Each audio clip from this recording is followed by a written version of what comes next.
El capitán se recluyó en su camarote a estudiar las hojas de navegación. Tras horas de análisis y reflexión, Langsdorff concluyó que lo más acertado sería despistar a sus perseguidores. El enemigo había concentrado demasiadas fuerzas en el Atlántico Sur y era tiempo de inquietarlo en otras latitudes. El Spee tomaría rumbo sur-este, rodeando el Cabo de Buena Esperanza hasta alcanzar el Océano Índico. A los británicos les costaba posicionar al Graf Spee por la estrategia que seguía el capitán Langsdorff, es decir, atacaba en un lugar y luego salía inmediatamente hacia otro, muy lejos del lugar donde había atacado originariamente. El 15 de noviembre de 1939, frente a las costas de Mozambique, el Spee hundió al petrolero inglés Africa Shell. En el Índico hundimos un barco chico y el comandante fue a bordo y fue muy amigo con nuestro comandante, con Langsdorff. Él escribió también un libro, yo fui Prisoner of Graf Spee, y prácticamente los ingleses cerraron todo el tráfico para 3 meses en la ruta africana. Eso fue más importante que el hundimiento de ese barco. Como parte de su plan de distracción, el capitán Langsdorff permitió que los tripulantes de la nave atacada huyesen hacia la costa. Según su estrategia, los tripulantes prófugos informarían a las fuerzas aliadas la posición exacta del acorazado. La revelación de su ubicación bajo el nombre Admiral Scheer le permitiría confundir una vez más a las tropas enemigas. Después que hunde el Africa Shell, se organizan varios grupos de búsqueda donde también participan barcos y portaaviones franceses, como el Bern y el Strasbourg, que eran barcos mucho más poderosos, y también flotas o escuadras inglesas en distintas partes del Océano Atlántico. Esa misma noche, el capitán comunicó a la tripulación sus planes.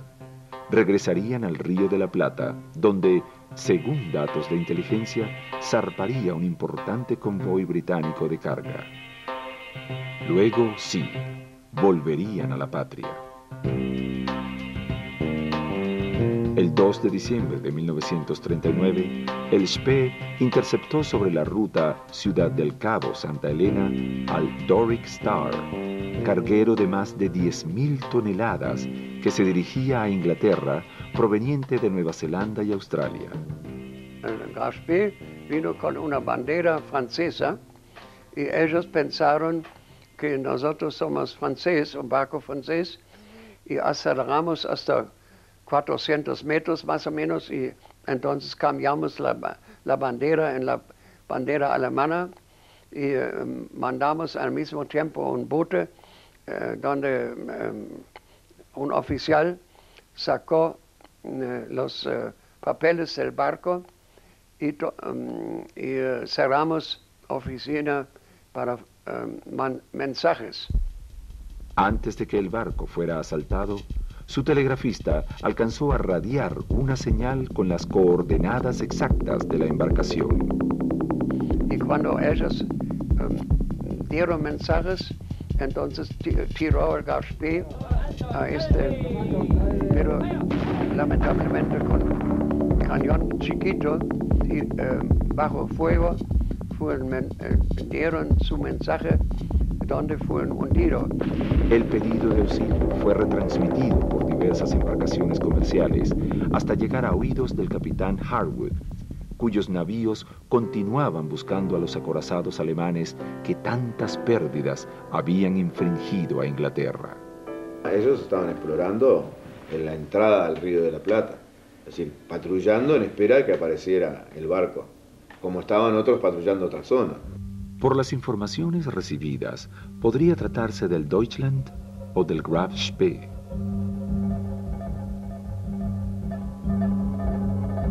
El 6 de diciembre de 1939, el Admiral Graf Spee se reunió con el Altmark para realizar las operaciones rutinarias de carga y descarga de combustible y prisioneros.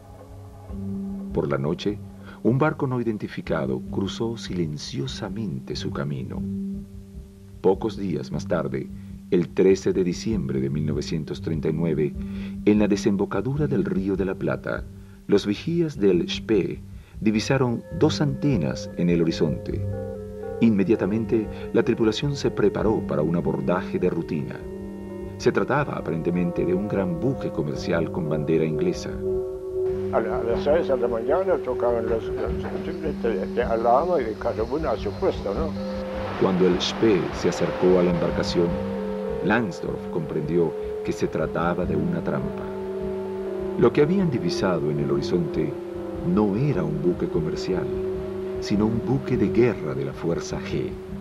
Detrás de él se encontraban alineados dos cruceros enemigos.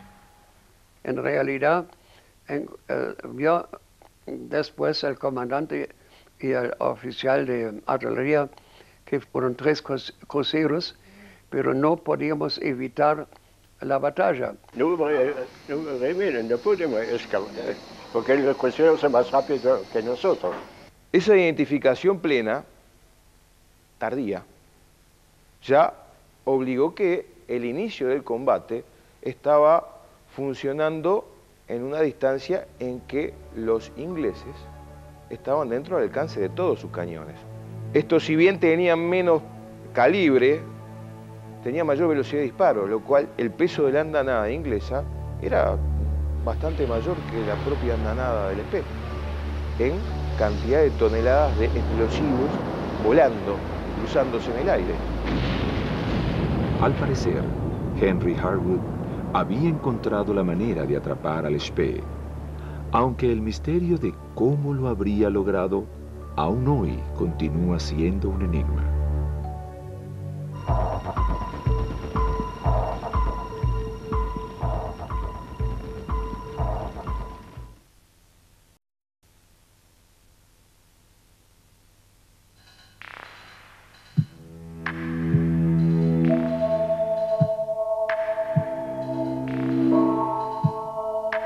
Hacia finales de diciembre de 1939, los enfrentamientos de fuerzas navales constituían uno de los puntos estratégicos claves de la contienda mundial. Las pérdidas de la Royal Navy sumaban por entonces aproximadamente 748.000 toneladas, mientras que las bajas del Tercer Reich se encontraban cerca de las 300.000 toneladas de registro bruto. Durante 113 días, los esfuerzos del almirantazgo inglés por capturar al Spee habían sido infructuosos. Pero repentinamente, todo había cambiado. ¿Cómo había sucedido? ¿Cómo habrían llegado los ingleses al encuentro del Spee en la inmensidad del océano Atlántico?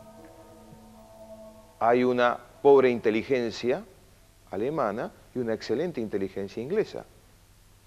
Estos acontecimientos son los que propician ese encuentro no fortuito de un buque que estaba eludiendo barcos de guerra británicos y unos barcos de guerra británicos que su misión era justamente cazar al corsario.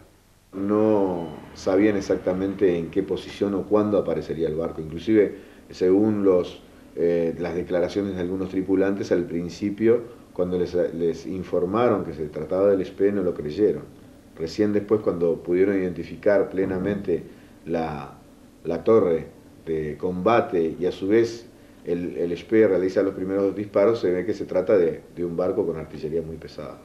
Pero de cualquier forma, no existe una casualidad en el hecho que los 3 buques fueran exactamente a la desembocadura del Río de la Plata. Y no existe tampoco una casualidad en el hecho que los 3 buques estuvieran entrenando entre Río de Janeiro y el Río de la Plata las reglas del encuentro táctico entre el Spee y esa flota. Aunque el golpe asestado al acorazado alemán siempre ha sido atribuido al genio y a la intuición militar de Henry Harwood, tripulantes del Spee, sobrevivientes de la batalla, aseguran que el hilo que habría seguido el capitán de la Fuerza G para capturar al acorazado alemán habría sido otro. nosotros hundimos un barco en la costa africana, la Dorek Star, a la noche, en la Tairoa en la mañana. Entonces él sabe por tiempo que el Gaspé tenía una velocidad de 15 millas y él unió los dos puntos y amplió ese rumbo, y entonces fueron el 12 de diciembre antes del Río de la Plata. Por eso él concentró su escuadra sudamericana en ese punto y esperando a nosotros. Y nosotros vinimos efectivamente un día más tarde. De este modo, la flota inglesa se habría acercado concéntricamente al circuito más caudaloso del tráfico comercial de la región, hacia donde, según la información radiada, se dirigía la nave. Pero esta no es la única teoría que intenta explicar el misterio. Las nuevas investigaciones desestiman también la explicación clásica. Habiendo transcurrido una semana desde el misterioso encuentro nocturno, el Spee podría encontrarse en un lugar indeterminado, en un círculo de más de 1500 millas náuticas de radio. ¿Cómo encontrarlo allí? Existen varias teorías respecto de por qué Langsdorff decía acercarse al Río de la Plata. Una de ellas es que el almirantazgo, decíamos, la inteligencia británica, plantó mensajes falsos en el último buque que captura el Spee, anunciando que un convoy de barcos va a salir de Montevideo, del Río de la Plata, y Langsdorff decide dirigirse ahí para tratar de cazar ese convoy. Eso es algo dudoso desde el punto de vista que difícilmente dejaran información tan valiosa cuando se tiraban los documentos por la borda y se evitaba que el enemigo obtuviera esa información. En realidad es un misterio hasta el día de hoy cómo realmente Harwood encuentra en medio del océano al Graspe. Sin embargo, la movilización general de la Fuerza G se produce luego de la captura de un vapor alemán denominado Usukuma, que había partido de Bahía Blanca y que es capturado por los ingleses el 6 de diciembre de 1939. Según estas nuevas hipótesis, elaboradas en base al descubrimiento de barcos hundidos en el Río de la Plata, los ingleses no solo sabían hacia dónde se dirigía el acorazado, sino que además conocían el punto exacto donde arribaría. Cualquier análisis de los acontecimientos y movimientos de la Fuerza G así lo demuestran. El elemento que los nuevos investigadores proponen para resolver el misterio es la captura de un barco del servicio de espionaje del Tercer Reich. Al parecer, en la madrugada del 6 de diciembre de 1939, a poco de dejar el puerto de Bahía Blanca, la Fuerza G habría capturado al rompedor de bloqueos nazi Usukuma. Poco se sabe lo que sucedió con la tripulación, pero sí que a partir de ese momento se producen una serie de movimientos estratégicos, como por ejemplo el desplazamiento del crucero pesado Cumberland desde el lugar donde se captura el Usukuma hacia las Islas Malvinas, mientras que el resto de la fuerza se dirige hacia un punto específico dentro del Atlántico donde se produce la batalla al encontrarse con el Graf P. Aunque la tripulación alemana habría logrado hundir su propia embarcación antes de que el Usukuma se perdiera en el fondo del mar, los ingleses habrían obtenido documentación confidencial. Además, habrían logrado apoderarse de un beneficio más importante, la máquina Enigma. Durante el transcurso de la Segunda Guerra Mundial, la máquina Enigma se había convertido en un instrumento fundamental de comunicación. Su principal utilidad radicaba en la codificación y decodificación de los mensajes radiotelegráficos enviados entre las tropas. Con esta herramienta en su poder, las fuerzas inglesas contaban con un arma sumamente poderosa que torcería el rumbo de los acontecimientos. El 10 de diciembre de 1939, pesqueros marplatenses encuentran balsas a la deriva. En ellas el único superviviente era un pequeño gatito. Luego del encuentro de estas balsas, la Marina Argentina recibe la información que los tripulantes habían sido capturados por los ingleses, que habían logrado hundir el barco, pero que, entre otras cosas, habían obtenido la posesión del Graspe y sobre todo la máquina Enigma. Una vez en poder de este sistema, los ingleses radiaron al capitán Langsdorff información falsa, diciendo que poseían combustible que se iban a encontrar en un punto determinado del océano. Y todo indica, por la posición en los planos de guerra y por la misma forma en que se presentó la batalla, que el Graspe acude a un lugar de encuentro donde, en lugar de encontrar a este barco de abastecimiento que era el Usucuma, que a su vez trabajaba para la Abwehr, se encuentra con la flota británica. De este modo, las nuevas teorías afirman que con el radiotelegrafista del rompedor nazi detenido, Harwood habría logrado obtener las señales que indicaban que el acorazado Graf Spee debía encontrarse con el Usucuma y otras embarcaciones alemanas. El sitio establecido estaba a pocas millas de Punta del Este, en la costa uruguaya, donde el Spee sería abastecido. Y el hecho que por primera vez permite conocer esto es que los planos de la batalla hechos por los propios ingleses muestran que el rumbo que llevaba el Spee en el momento de ser interceptado, contrariamente a lo que todo el mundo piensa, que navegaba desde el Atlántico hacia la costa, por el contrario estaba navegando desde la costa de donde provenía hacia el Atlántico. Pero sea por la voz de alarma del misterioso barco nocturno, por la intuición del capitán Harwood o por la delación de los tripulantes del barco espía, lo cierto es que la flota de la Fuerza G alcanzó la posición exacta donde finalmente arribó el Spee. Como la flota inglesa precedió en horas a su rival, Harwood ordenó a sus embarcaciones practicar exhaustivamente las maniobras de pinza, única táctica posible para vencer al acorazado alemán. Luego, disfrazó los cruceros de su flota, emulando las características físicas de los buques cargueros. La venganza del capitán Henry Harwood había comenzado.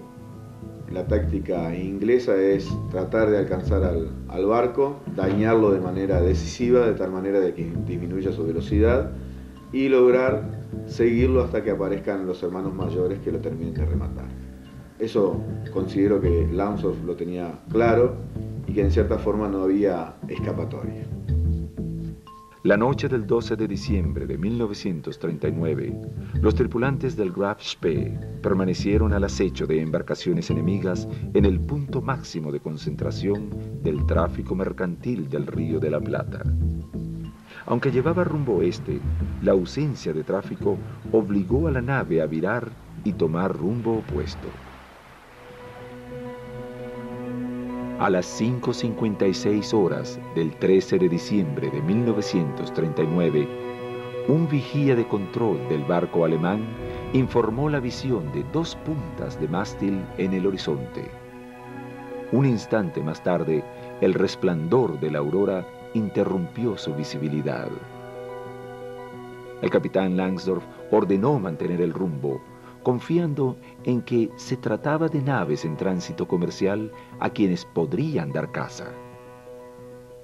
Y cuando vimos 2 mástiles a la mañana, yo veía eso contra el sol, que fue levantándose.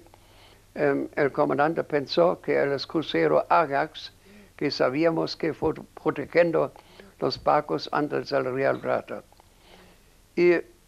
Pero después aparecieron más. A las 6 horas, el Spee recuperó la visión de la embarcación. Pero no se trataba de una nave comercial como habían supuesto, sino de 3 unidades de guerra británicas: el crucero Exeter y 2 destructores que lo secundaban, el Ajax y el Achilles. El Comodoro Harwood, un marino inglés sumamente cortés y agradable, con gran modestia, nos explicó a los periodistas cuál había sido su estrategia, que era un poco como la de los perros de caza acosando a un jabalí, no acercándose demasiado para no ser víctima de los zarpazos de la bestia, pero lo suficiente como para hostigarlo, hacerlo efectuar virajes imprevistos y sobre todo poniéndose debajo del ángulo de tiro de los grandes cañones del Graf Spee a fin de poderlo herir con su artillería de menos poder y de menos alcance, pero claro, como estaban a una distancia más próxima, pudieron infligirle graves daños. La regla teórica de encuentro del Spee con los cruceros era exactamente al revés. Combatir lo más lejos posible, utilizando la ventaja del alcance de su artillería principal y el radiotelémetro. Cuando Langsdorff tomó conciencia de la maniobra efectuada por el enemigo, ya era tarde. Se encontraba al alcance de los cañones de los barcos ingleses. El Admiral Graf Spee había perdido la única ventaja real que poseía: mantener distancia del enemigo. Tras largos meses de navegación en alta mar, el Graf Spee tendría que enfrentarse por primera vez a un terrible combate. Comenzaba la monumental batalla del Río de la Plata.